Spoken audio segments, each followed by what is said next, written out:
O Stepanie Banderze mówi się w Polsce bardzo dużo.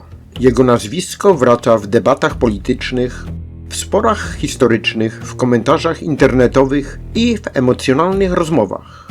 Dla wielu Polaków jest symbolem ukraińskiego nacjonalizmu, przemocy i późniejszej tragedii Wołynia. Dla części Ukraińców symbolem walki o niepodległość. Ale paradoks polega na tym, że o samej działalności Bandery w przedwojennej Polsce wiemy często zaskakująco mało. Znamy nazwisko, znamy emocje, znamy późniejsze spory. Rzadziej jednak cofamy się do lat 30. XX wieku, kiedy Bandera nie był jeszcze powojennym symbolem, ale młodym działaczem organizacji ukraińskich nacjonalistów. Człowiekiem konspiracji oskarżonym przez państwo polskie o udział w działaniach terrorystycznych wymierzonych w II Rzeczpospolitą. I właśnie wtedy, zanim jego nazwisko stało się częścią wielkiego historycznego sporu, stanął przed polskimi sądami. Najpierw w Warszawie, potem w Lwowie. To były procesy, które miały osądzić konkretnych ludzi i konkretne czyny. Ale bardzo szybko stały się czymś więcej. Stały się politycznym widowiskiem, starciem dwóch wizji historii i jednym z momentów, w których rodziły się mity Bandery. Dziś opowiem Wam o procesach Stepana Bandery w przedwojennej Polsce, o zamachu na ministra Bronisława Pierackiego, o procesie warszawskim, o procesie lwowskim i o tym, dlaczego sala sądowa stała się dla Bandery sceną politycznej demonstracji. Żeby zrozumieć procesy Bandery, trzeba najpierw zobaczyć szersze tło. II Rzeczpospolita była państwem wielonarodowym. Obok Polaków żyli w niej Ukraińcy, Żydzi, Białorusini, Niemcy, Litwini i wiele innych społeczności. Szczególnie na ziemiach południowo-wschodnich napięcia narodowościowe były bardzo silne. Część Ukraińców próbowała działać legalnie przez partie polityczne, organizacje społeczne, prasę, edukację, życie kulturalne. Byli ludzie, którzy szukali kompromisu z państwem polskim. Byli też tacy, którzy uważali, że porozumienie jest niemożliwe.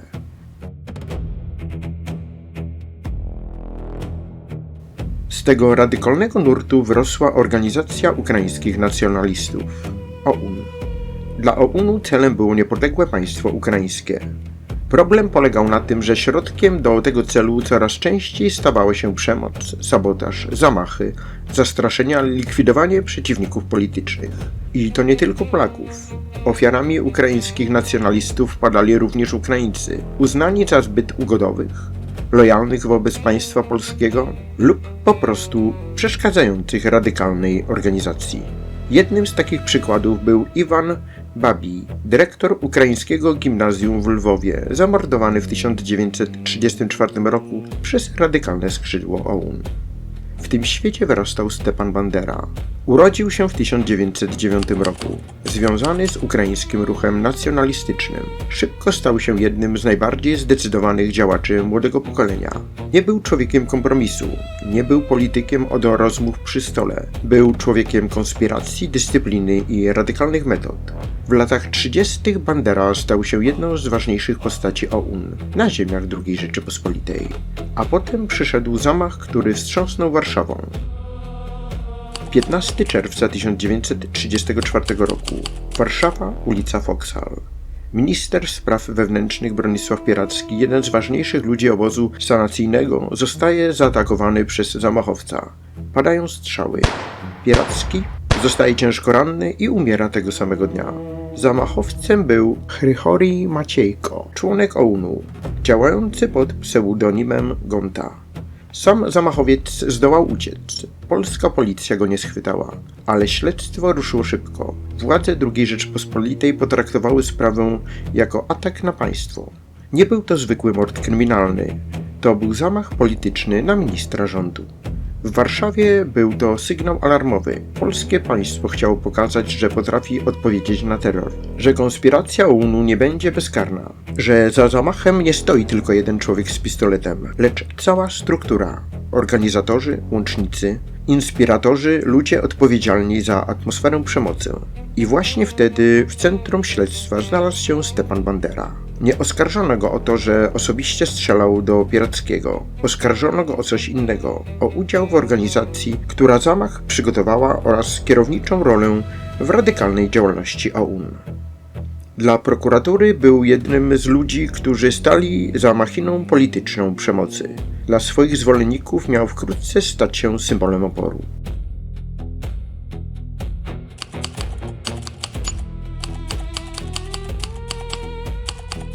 Proces rozpoczął się w listopadzie 1935 roku. Na ławie oskarżonych zasiedli działacze OUN, wśród nich Stepan Bandera, Mykoła Łebeda i inni członkowie ukraińskiego podziemia nacjonalistycznego. Sprawa była głośna, obserwowała ją prasa, interesowała się nią opinia publiczna. Dla państwa polskiego był to proces przeciwko terrorystom. Dla środowiska OUN okazja do pokazania oskarżonych jako ludzi walczących o sprawę narodową. I tu zaczyna się jeden z najważniejszych elementów tej historii. Bandera rozumie, że sąd może być nie tylko miejscem obrony, może być sceną. Każde słowo, każdy gest, każda odmowa, każde zachowanie mogło zostać później opowiedziane i wykorzystane propagandowo. Oskarżeni nie występowali więc wyłącznie jako ludzie, którzy chcą uniknąć kary. Występowali jako przedstawiciele ruchu politycznego. Polski sąd pytał o winę. Oni chcieli mówić o idei. Prokuratura przedstawiła ich jako organizatorów i uczestników terrorystycznej działalności. Oni próbowali nadać swojej postawie charakter walki narodowej. To właśnie dlatego proces warszawski stał się czymś więcej niż tylko sprawą karną. Stał się starciem państwa z konspiracją, prawa z politycznym fanatyzmem, sądu z organizacją, która nie uznawała legalnych granic i metod działania. Wyrok zapadł 13 stycznia 1936 roku. Stepan Bandera, Mykoła Łebeda i Jarosław Karpyneć zostali skazani na karę śmierci. Jednak wyrok wobec Bandery został zmieniony na dożywotnie więzienie na mocy amnestii. A co by się stało, gdyby wyrok kary śmierci wykonano? To pytanie otwarte. Dla państwa polskiego był to sukces wymiaru sprawiedliwości. Dla OUN początek legendy więźnia, który nie ugiął się przed polskim sądem. Ale proces warszawski nie zamknął sprawy. Kilka miesięcy później Bandera ponownie stanął przed sądem, tym razem w Lwowie. Proces lwowski rozpoczął się w maju 1936 roku. Dotyczył już szerszej działalności OUN na ziemiach południowo-wschodniej II Rzeczypospolitej. Chodziło o działalność konspiracyjną, sabotażową, zamachy i wystąpienia przeciwko państwu polskiemu. Lwów miał tu znaczenie szczególne. To nie była odległa stolica. To było miasto, w którym napięcia narodowościowe były odczuwalne na co dzień. Miasto polskie, ukraińskie, żydowskie, ormiańskie. Miasto pamięci, konfliktów, ambicji i lęków. W Lwowie proces Bandery miał jeszcze mocniejszy wydźwięk symboliczny. Tu nie chodziło już tylko o śmierć ministra Pierackiego. Tu sądzono działalność całego ruchu, który podważał porządek państwa polskiego i odrzucał legalny format walki politycznej. Bandera występował nie tylko jako oskarżony. W oczach swoich zwolenników występował jako przywódca. Nie prosił o łagodność. Nie próbował budować obrazu człowieka zagubionego albo wciągniętego przypadkowo w konspirację. Przeciwnie, jego postawa miała pokazywać konsekwencję i bezkompromisowość. Właśnie dlatego oba procesy warszawski i lwowski tak bardzo polegały w budowaniu jego późniejszego mitu. Bo mit nie zawsze rodzi się na polu bitwy, czasem rodzi się w sali sądowej, w spojrzeniach dziennikarzy, w zapisanych zeznaniach, w krzykach z ławy oskarżonych, w wyroku, który dla jednych jest sprawiedliwością, a dla innych staje się opowieścią o męczeństwie.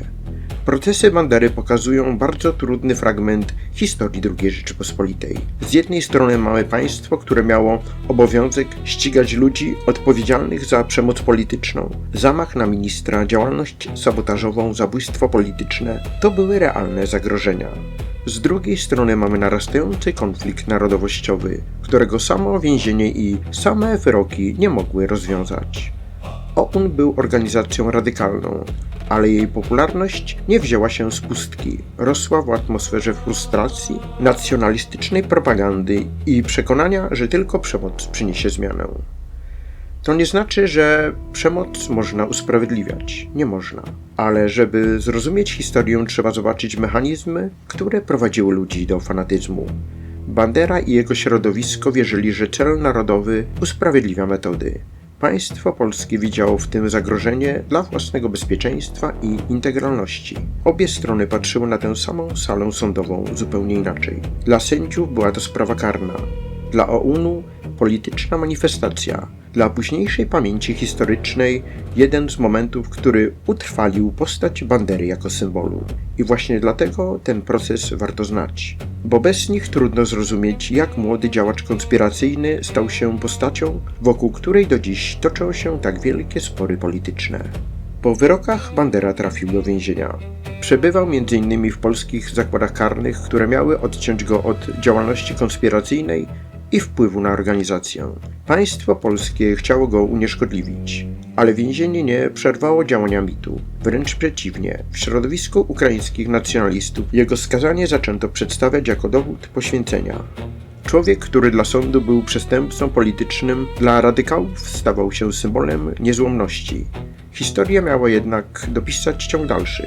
We wrześniu 1939 roku Rzeczpospolita znalazła się pod uderzeniem dwóch totalitaryzmów, niemieckiego i sowieckiego. Państwo polskie runęło. Granice przestały istnieć, więzienia otworzyły się albo pogrążyły w chaosie wojny. Bandera wyszedł na wolność, a jego późniejsza działalność rosła w OUN, stosunek do Niemców, ukraińskie dążenia niepodległościowe i tragiczne wydarzenia wojny sprawią, że jego nazwisko stanie się jednym z najbardziej spornych symboli w historii Europy Środkowo-Wschodniej. Ale zanim to wszystko nastąpiło, były procesy: Warszawa, Lwów, ława oskarżonych, wyrok śmierci zamieniony na dożywocie i narodziny politycznego mitu. Procesy Stepana Bandery w przedwojennej Polsce nie są tylko epizodem w historii sądownictwa II Rzeczypospolitej.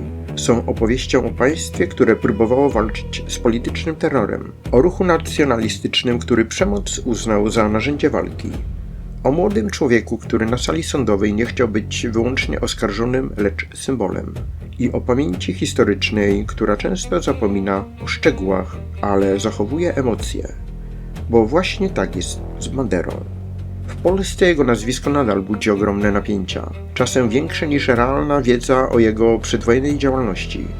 Dlatego warto wracać do faktów, do dokumentów, do procesów, do Warszawy i Lwowa lat 30.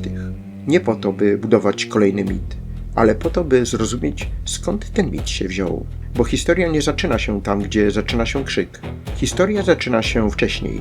Czasem w konspiracyjnych mieszkaniach, czasem na ulicy, gdzie padają strzały, a czasem w sali sądowej, gdzie wyrok kończy proces. Ale rozpoczyna legendę.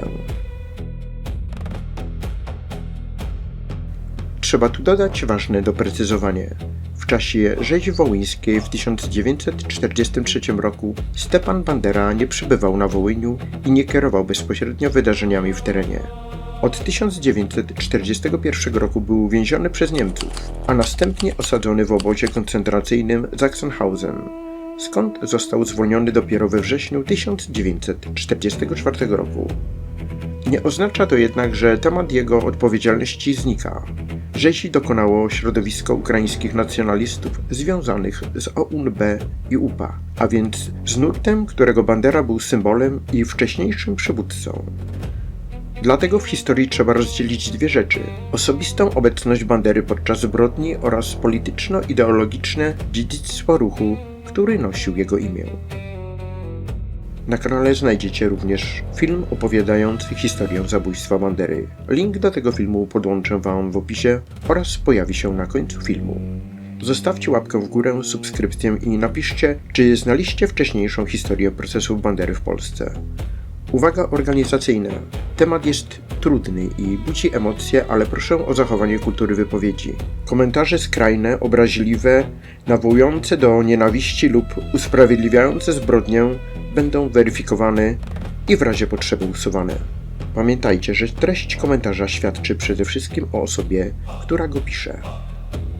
Można się spierać, można mieć różne opinie, ale róbmy to z szacunkiem i na podstawie faktów.